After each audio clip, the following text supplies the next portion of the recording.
இங்கே ஒரு super market லைனில் நின்றுட்டு அவங்க ஒய்ஃப்ட்ட ஃபோனில் பேசுகிறாரு. தீபாவளி தானே ஸ்வீட்ஸ் வாங்கிட்டு வருவான்னு கேட்டால் அவங்க வேணான்னு சொல்லிடுறாங்க. நீ கஷ்டப்படுறது புரியுது, நம்மளுக்கு நிறைய ஆப்ஷன் இருக்குது அப்படின்னு சொன்ன உடனே அவங்களும் ஃபோனை கட் பண்ணுறாங்க. அந்த லைன்லேயே ஒரு லேடி பொருள்லாம் வாங்கிட்டு காசு இல்லாமல் தேடிக்கிட்டு இருக்காங்க. இவர் போய் அவரோட கார்டை தேய்ச்ச உடனே என்னங்க அப்படின்னு கேட்டால், இன்னைக்கு தீபாவளி தானே கவலைப்படாதீங்கன்னு உடனே அவங்களும் சிரிச்சுக்கிட்டே ஹாப்பி தீபாவளின்னு சொல்கிறாங்க.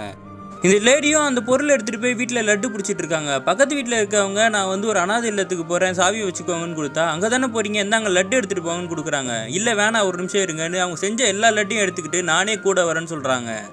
இவங்களும் அந்த ஆசிரமத்தில் எல்லா பசங்களுக்கும் லட்டை வரிசையில் கொடுத்துக்கிட்டு இருக்காங்க. ஒரு குட்டி பையனுக்கு கொடுத்தவனோ டக்குன்னு வாயில் போட்டுக்கிறான். அவனை பார்த்து சிரிச்சுட்டு இன்னொன்று கொடுக்குறாங்க. அவனும் அதை துண்டில் வச்சுக்கிட்டு சந்தோஷமாக மாடிக்கு ஓடுறான். அங்கே ஒரு அம்மா ரொம்ப மனசு கஷ்டத்தோடு உட்காந்துருக்காங்க. இந்த குட்டி பையன் அவங்கள பார்த்துட்டு, என்னாச்சு உங்கள் தீபாவளி சந்தோஷமா இல்லையா, இந்த லட்டை சாப்பிடுங்க எல்லாம் சரியாயிருன்னு கொடுத்த உடனே அவங்களும் அதை வாங்கிட்டு கண் கலங்கி போய் அவனை கட்டி பிடிக்கிறாங்க. அப்போ அந்த அம்மா அவங்க புருஷன்கிட்ட சொல்கிறாங்க, நீங்கள் சொன்னது கரெக்டு தான், நம்மளுக்கு நிறைய ஆப்ஷன் இருக்குன்னு. அப்போ தான் அவரை காட்டுறாங்க. அவர் தான் சூப்பர் மார்க்கெட்டில் இந்த காடை தேய்ச்சவர்.